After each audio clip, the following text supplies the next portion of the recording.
Ave Maria de Bach, Gounod, Schubert ou Ave Maria de Batman? Nesse caso é Ave Maria de Charada. Fica aí para entender por que Schubert, um compositor do século XIX, e também Nirvana estão na trilha sonora do novo Batman.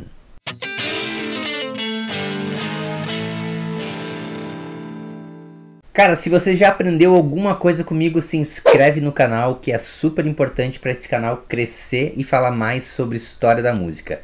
Hoje a gente vai falar aqui então da Ave Maria, nesse caso colocada então no filme Batman. O Batman é de 1939, quando ele apareceu pela primeira vez, e teve, claro, outras trilhas sonoras, porque já teve vários e vários outros filmes. A trilha sonora, talvez a mais conhecida, é aquela do seriado de 1966, meio surf music, e também assim ligada à sonoridade mais de trilha sonora para espiões, nesse sentido assim, né? Então que aparece o Batman e o Robin.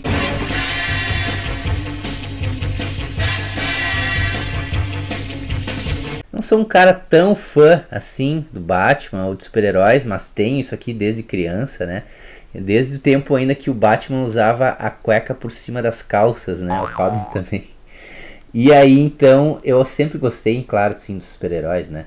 Mas não sou tão fã assim ao ponto de saber detalhes e mais detalhes. Mas aqui a gente vai falar então sobre a trilha sonora e também envolvendo a história da música. Então vamos lá. O Batman, esse então de 2022, ele tem a produção aí musical, né, a trilha sonora, a composição do Michael Giacchino.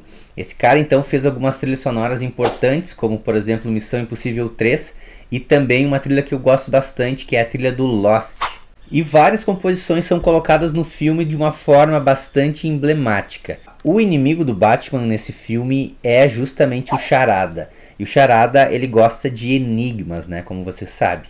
E aí, então, nesse sentido, Ave Maria entra como um enigma dentro do filme do Batman. Em que sentido?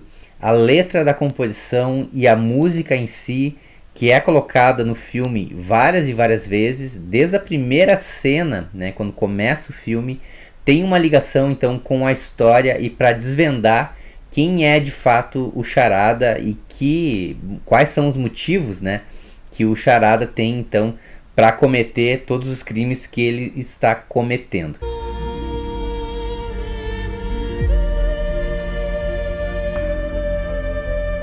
A Ave Maria foi composta em 1825 por Franz Schubert, mas ela não tem esse título no original. Ave Maria vem num nome posterior. O nome original da composição é, uma tradução mais livre aqui, né, como a terceira música de Ellen, ou a terceira canção de Ellen. Ela faz parte de um ciclo maior de 7 canções do Schubert, onde ele fala então sobre a Dama do Lago. Esse é o título original. Só que nessa canção especificamente, ela faz um pedido então para a Virgem Maria. E aí então tem todo um enredo ali como um suplício, né, como uma oração. E por isso que ganhou o título mais famoso, assim, né, se consolidou como Ave Maria. A versão apresentada no filme foi gravada por um coro, né, um coro de meninos chamado Tiffin, que é uma escola de Londres, então o Tiffin Boys, né, um coral, que também fez uma participação no Hobbit, então as vozes que estão lá também é desse coral. E aqui tem um motivo também de ser gravado, ter uma interpretação por meninos. O Charada, na sua infância, ele foi deixado num orfanato. O Arkham, que é uma espécie também de hospital psiquiátrico, um manicômio, que aparece em alguns episódios, em alguns temas, em algumas revistas justamente dos super-heróis, principalmente no universo do Batman, lá em Gotham City. Então o Charada, naquele momento, né, ele tem uma infância muito dura, muito difícil. E é aí que ele se coloca então como um menino que precisa de ajuda. E de que maneira? Ele precisa de uma ajuda realmente mais financeira, porque o momento que ele estava vivendo, no lugar onde ele estava vivendo, nesse orfanato, esse orfanato ele tinha umas condições muito precárias, pessoas morrendo de fome, de frio. Então ele via crianças, colegas ali, né, e bebês falecendo na sua volta. E os políticos prometiam o tempo inteiro que iam revitalizar o ambiente e ia deixar esse ambiente muito mais propício para essas crianças viverem e terem uma vida digna. E isso nunca acontecia. Então a raiva do Charada está toda ligada a essa questão. E o que acontece? A Ave Maria aparece no mínimo umas 3 vezes no filme, né? E ela aparece então logo no início do filme, né? E a segunda vez já é super importante para a gente entender essa questão. Ela aparece no momento onde eles estão buscando arquivos sobre esse manicômio, esse orfanato. E lá então se tem uma imagem do próprio Charada cantando num coral de meninos que provavelmente então estariam cantando Ave Maria. E a terceira vez que aparece a Ave Maria é o próprio Charada cantando ali no final do filme. A letra original do Franz Schubert, em alemão, ela faz um suplício para que ele possa dormir sossegado e que ele possa acordar no próximo dia, né, em paz. Coisa que o Charada não tinha, né, no seu convívio nesse manicômio, por justamente perder alguns amigos. E aí então tem um suplício nessa composição do Franz Schubert que diz para ela ouvir, né, essa criança desesperada. E é o caso então do Charada também nesse manicômio. Aí se ele cantava essa música durante a sua vida, é óbvio que essas frases iam sendo internalizadas e vem todo esse espírito de vingança. E aí é muito interessante que a gente ouve trechos de Ave Maria sendo fragmentado ali, né? Pegando, por exemplo, o motivo só, algumas 4 ou 5 notas da versão original de Ave Maria sendo colocadas em lugares estratégicos no filme.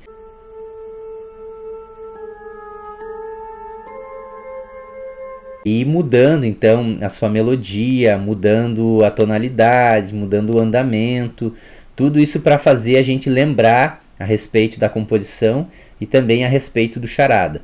Isso é bem comum assim desde o século XIX, né, onde compositores faziam as transformações temáticas, a ideia fixa, né, leitmotiv. Então o Liszt, o Wagner, Berlioz já trabalhavam muito com isso, e isso está bem comum nos cinemas. Se a gente escutar o tema do Charada, a gente vai ver que as primeiras notas, ou as notas do tema do Charada em si, são as notas de Ave Maria, as notas iniciais de Ave Maria, sendo colocada numa tonalidade menor para dar esse contexto assim mais caótico, né, um pouquinho mais psicótico e tenso, assim, como se tem nesse filme, que ele é todo mais introspectivo, né, frio, é um filme escuro.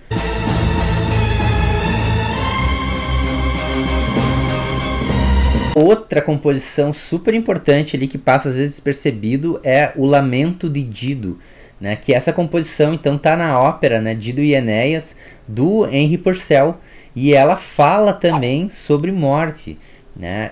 Todo esse filme então tá bastante baseado numa espécie de vingança, né, é o que o Batman tá sempre, né, em torno disso, assim.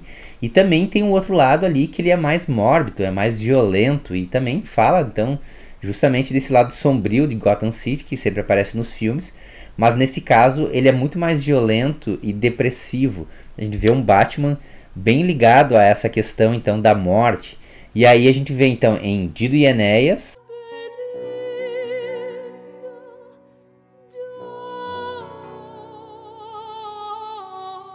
e uma outra música ligada à morte também aparece no Batman, que é o Requiem, Opus 48. Esse Requiem, então, é do Gabriel Fauré, compositor francês, que também fez essa composição em homenagem aos mortos. Por quê? Porque o Requiem é uma espécie sempre, né, de missa em homenagem a um falecido. E o Requiem aparece também no Batman, ligando, né, fazendo essa ligação com a morte e a depressão que aparece nesse filme.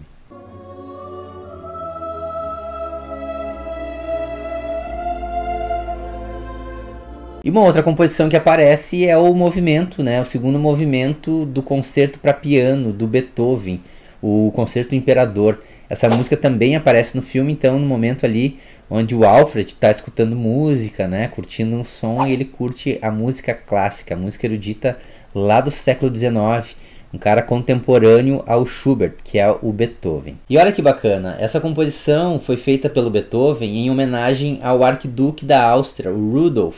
Esse cara era o patrono do Beethoven, um cara que ajudou o Beethoven em sua vida, assim como o Alfred ajuda o Bruce Wayne e o Batman.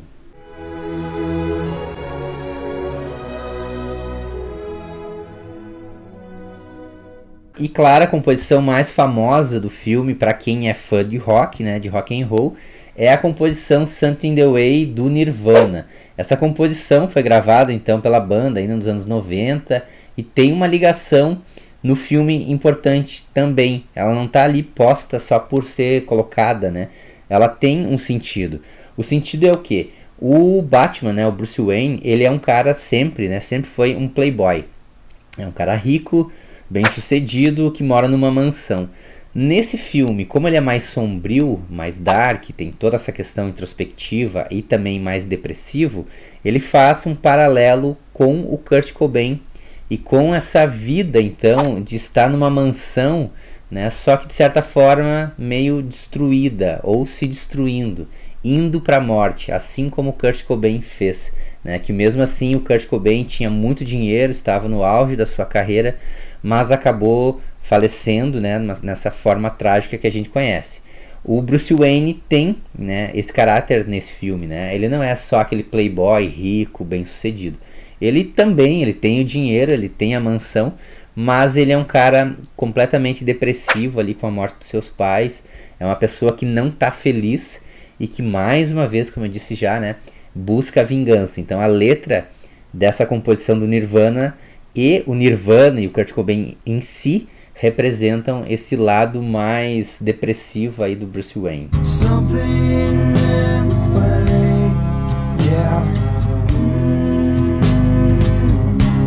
A trilha completa do Michael Giacchino você pode ouvir então em qualquer lista de reproduções. Eu posso botar aqui o link, né, então para você ouvir. Acho bem bacana porque tem ali então o tema específico do Batman mesmo, né, o tema específico do Charada, como eu comentei, com essas questões ligadas à Ave Maria. Tem também da Mulher Gato, né? A gente tem o tema, outros temas recorrentes no filme. Então vale a pena a gente sempre prestar atenção de que uma trilha sonora é muito mais, né, do que simplesmente colocar algumas notas ali e tentar dar um clima para o filme. Tem toda uma profundidade que não é só aqui nesse vídeo no YouTube que a gente vai conseguir captar todas as ideias. Seria muito bacana estudar trilha sonora, fazer cursos a respeito. O cara que quer se dedicar a isso tem muito mercado, claro, muito mais fora do Brasil, né? Ganha muito mais lá também, né? Mas é um mercado bem bacana, acho que vale muito a pena conversar a respeito da trilha sonora. Então logo logo eu trago mais informações sobre outras trilhas sonoras de outros filmes que eu assisti, né? E que a gente possa compartilhar aqui com vocês. Então se você gostou, siga, tá? Me siga lá no Instagram, Prof. Alexandre Sajorato, e também se inscreva aqui no canal, porque é muito importante que você faça a inscrição. Assim eu trago mais conteúdos e esse canal vai pra frente. Não custa nada, né? É só se inscrever, tá? Então espero vocês até o próximo vídeo. Valeu! Tem o Batman aqui, ó.